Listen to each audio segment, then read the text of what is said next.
जिसको बेटियां बहुत हो गई हैं और बेटा चाहता है वो सुनेगा। आप सब सुनिएगा, सबके काम की बात। देखिए हमारा शास्त्र कितना साइंटिफिक है। ये बातें लाखों साल पहले लिख दी गई थी। साइंस जहां आज पहुंच भी नहीं पाया या कुछ कुछ पहुंच भी गया है। चलो अब मैं बताऊं, किसी महिला को बेटी ही बेटी हो रही हो और बेटा की कामना हो तो क्या करना चाहिए? जिसे पुत्र चाहिए उसे क्या करना, और जिसे बेटा ही बेटा हो रहा हो उसे बेटी चाहिए, उसे क्या करना चाहिए? देखिए ये बात मैं कोई जादू टोना वाली नहीं बताऊंगा, लिखित मैं श्लोक के संग आपको बता सकता हूं। कहां लिखा है ये भी बता सकता हूं। शास्त्र कह रहे हैं, ये बात मेरी नहीं है, शास्त्रों की है। और कितनी गहरी बात है, मैं अभी इस बात को बताकर इसको साइंस से भी मैच करूंगा, समझिएगा। अब किस दिन गर्भाधान करने से लड़की होती है और किस दिन गर्भाधान करने से लड़का होता है, हमारे शास्त्र ये सब बताते हैं। सुनो, स्त्री का जब रजो दर्शन स्टार्ट होता है, जिसे कहते हैं पीरियड, जिसे कहते हैं मासिक धर्म, शास्त्र कहते हैं कि स्त्री का जो मासिक धर्म स्टार्ट होता है उस दिन से, वो पहला दिन से 4 रातें छोड़ दीजिए, 4 रातें छोड़ दीजिए। यदि 5वीं रात को यदि गर्भाधान हो गया तो बेटी होगी। 5 मतलब संख्या विषम, 5 मतलब संख्या विषम, और 6ठी रात को गर्भाधान हुआ तो बेटा होगा। सम संख्या में ये शुरू कब होगा? जिस दिन महिला का टाइम स्टार्ट हुआ है, पीरियड, उस दिन से पहली रात, दूसरी रात, तीसरी रात, चौथी रात छोड़ के 5वीं रात गर्भाधान हुआ तो बेटी, 6ठी रात हुआ बेटा, 7वीं रात हुआ बेटी, 8वीं रात हुआ बेटा, 9वीं रात हुआ बेटी, 10वीं रात हुआ बेटा, 11वीं रात हुआ बेटी, 12वीं रात हुआ बेटा, सिर्फ 12। मासिक धर्म स्टार्ट होने से 16 दिन, जिसमें 4 दिन तो अशुद्धि के छोड़ दीजिए, बचे 12। इन 12 दिन में ही संतान उत्पन्न होने का विशेष समय होता है। ऐसा हम नहीं, शास्त्र कह रहे हैं। अब देखिए शास्त्र ये सम संख्या में लड़का और विषम संख्या में, समझ लो काम आएगा भविष्य में। सम संख्या में गर्भाधान क्या देगा? बेटा, और विषम संख्या में गर्भाधान क्या देगा? बेटी। ये तो रही बात। अब मैं इसको साइंस से जोड़ता हूं। साइंस कितनी गहरी है समझिएगा।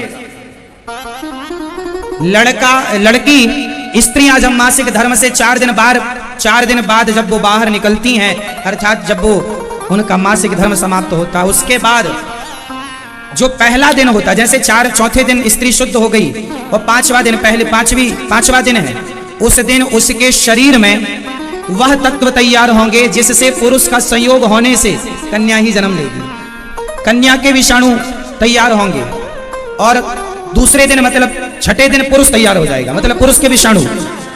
ये फसल में भी होता है मैया, मादा पुरुष, ये सब चीजें पूरी सृष्टि इसी थ्योरी पर टिकी हुई है। पूरा संसार इसी पर टिका हुआ है। वो स्त्री के अंदर ही क्षमता होती है कि वो स्त्री रूप में एक्सेप्ट करेगा उसका। कहते हैं पुरुष का तेज स्त्री के गर्भ में जब जाता है तो स्त्री का रज पुरुष के तेज में मिलकर, वो जो रज होता है स्त्री के अंदर भी एक तत्व पाया जाता है। वह तत्व 5वें दिन स्त्री रूप में होता है, 6ठे दिन पुरुष हो जाता है। 7वें दिन क्या है, जो हमारे सेल्स होते हैं ना, बनते और बिगड़ते रहते हैं। तो स्त्री का सेल्स बिगड़ गया, फिर बना, वो पुरुष का बनेगा, फिर वो बिगड़ गया, तीसरा तैयार होगा वो। इसलिए एक दिन छोड़, एक दिन छोड़, एक दिन स्त्री का, एक दिन पुरुष का, एक दिन स्त्री का, एक दिन पुरुष का। इस देखिए साइंस, आज साइंस यदि पता लगाएगी तो आज लगा चुकी है। तो यही साइंस भी कहती है कि जब स्त्री के अंदर एक तत्व ज्यादा होता है तो बेटी का निर्माण एक तत्व ये ज्यादा होता है, और जब 2 तत्व हो जाते हैं तो जुड़वा संतान हो जाती है। जुड़वा संतानें कैसे होती हैं?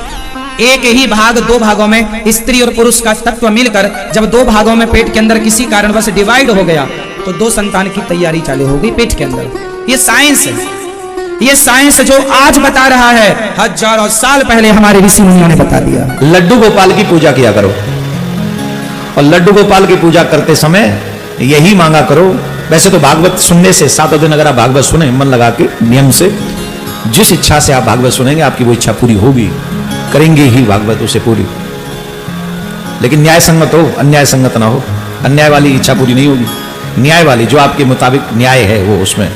तो आप जो मांगेंगे वो देते हैं। तो लड्डू गोपाल की पूजा अवश्य किया करें, और हो सके तो हरिवंश पुराण और भागवत पुराण की कथा सुना करें।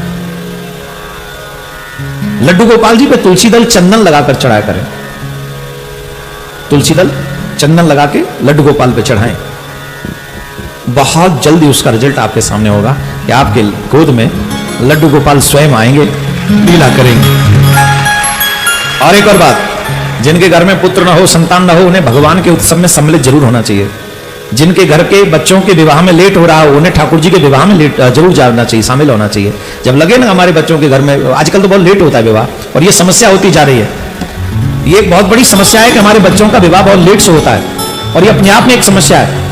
मैं निवेदन करूंगा 20-22 साल की उम्र में दोनों की शादी हो जानी चाहिए, चाहे बेटा हो या बेटी।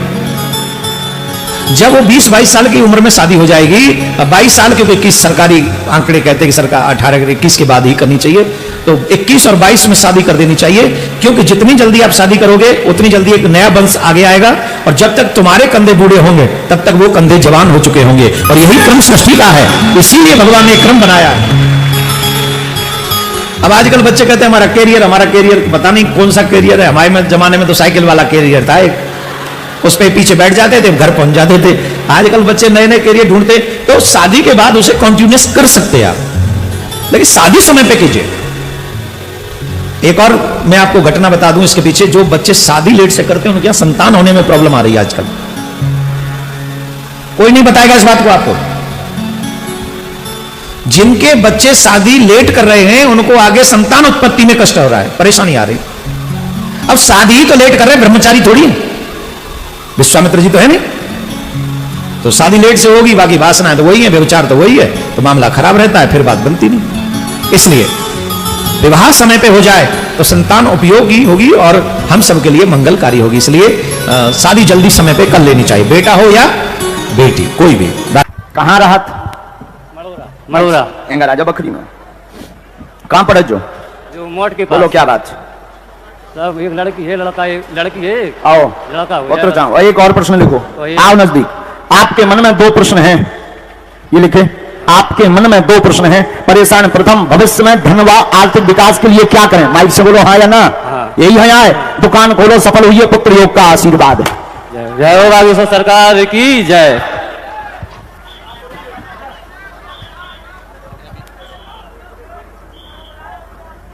गोपाल सहस्त्र नाम का पाठ करना है, हमने नीचे लिख दिया है। एक पाठ रोज करो, धाम की पेशी करो। धीरे धीरे एक और तुम्हें दिक्कत मोह में बनने, तुम्हारा मोह जाम होने। बहुत बहुत धन्यवाद दोस्तों, वीडियो पूरा देखने के लिए। मुझे उम्मीद है कि वीडियो आपको अच्छा लगा।